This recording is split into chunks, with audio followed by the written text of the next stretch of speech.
Hey guys, welcome to my channel and I'm back again with another really interesting video which is part of our Rust Basics series.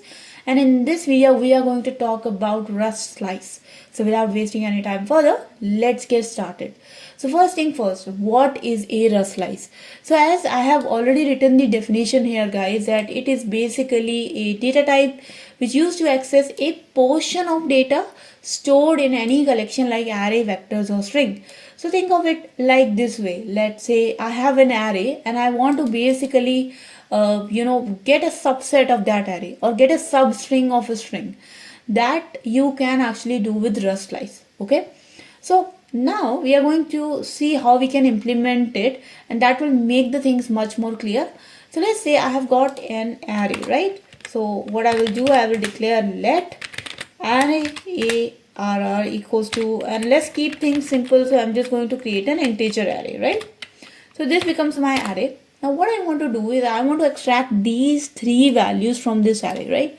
So I don't want to print the whole array. I just want that these three values 2, 3 and 4, they get extracted in a variable and I want to print that variable, right? So because in this case I want to create a subset of the array and all these values are in a continuous order, Rust Slice is the way to go. And how we create a Rust Slice? You just declare the sliced variables. Let's say I call it slice only, and then you place ampersand, then you give the array name, so ampersand arr. Now inside these square brackets we have to specify two things. One is going to be the starting index from where we will start slicing the array. So let's say I want these three variables, right? These three values, right? 2, 3 and 4. So 2 is at index 1. So 1 is the index of the starting element, dot dot. And then 4 is at index 3. But we do not specify the index 3 where the last element is. We actually specify an index higher than that. So we will say index 4. Because what slice does it, that when we slice the array, it doesn't consider the end index. It only considers the index from the beginning until the middle, but then it just excludes the end index. Okay. Now, if you want to print the slice, pretty easy. Println, and then just write down slice array equals to, and then curly braces, colon, question mark, and then just pass the sliced array and click on run. Once we hit run, we will see that we have successfully printed our sliced array with the values which we wanted, right? So we wanted 2, 3 and 4 and we were able to do that. And now we can see how we accomplished it by giving the right beginning and the right end index. Okay. But there's one thing also to note guys, that this sliced array is declared with this ampersand sign, right? And basically ampersand sign represents that this is a reference. This is a reference pointer. It is not the actual array, actual memory value. So what is happening here is guys, that this slice variable is actually pointing to a portion of array. It is actually pointing to the portion of array starting from index 1 and ending at index 3 less than 4, right? But this is not the actual array. It is not creating a new array having these three values and storing it somewhere. No, it is just a reference pointer, right? Now, let's also talk about the beginning and the starting index. So let's say if I don't want to specify the beginning index, I remove this one. What's gonna happen now? So now if I print the sliced array, you will see that it considers the beginning index as 0. So it starts from 0 and it goes until the end index, right? Now, if I put the beginning index back, but I remove the end index, now you can see, or you must have guessed, that it actually takes the beginning index, starts from there, but it goes until the end. Okay, it just completes the whole array then.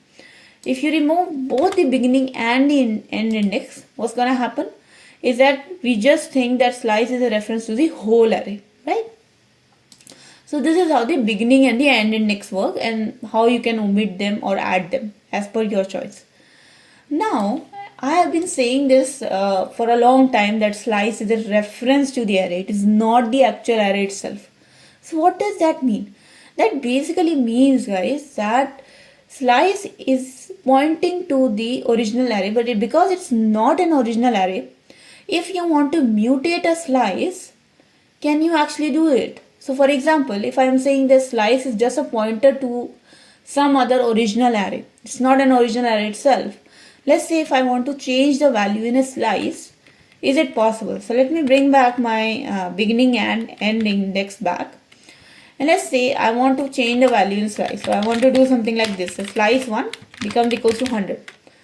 Now before even I run this code, I know this is wrong. Because if you want to mutate anything, we know that we have to write a variable keyword called as mute, right? So what you do, ampersand mute, and then you assign the array to it, right? Now I think it might work, right? Because we have made the slice then mutable. But remember, the array is not mutable, but the slice is mutable, and we are only changing the value of the slice. Let's see if this works or not. And you can see that it doesn't work because it says that you cannot borrow as a mutable. Because this array is not mutable, you cannot borrow it. You cannot refer to it as mutable. But now if I do something like this, let's say if I make the array mutable, now will it change the value of the slice? And it does. You can see that if you have the array mutable, you are borrowing it, you are slicing it as also mutable. That is possible. But now we see that we change the value of the slice, right? We change the value at index 1 to 100. But because it is the original array, right? Slice is pointing to the original array. Do you think the original array also got changed? Let's print the original array and see it for ourselves. And there you go, guys. You can see that the original array also has changed. And why the original array has changed? It is because slice is only pointing to the original array. It is not creating any new array and storing it in a memory. Because it's only pointing, if you change in a slice, indirectly you are making change in the original array. Okay? Now with this, let's see one more thing, right? Let's say if I have made the array as mutable, right?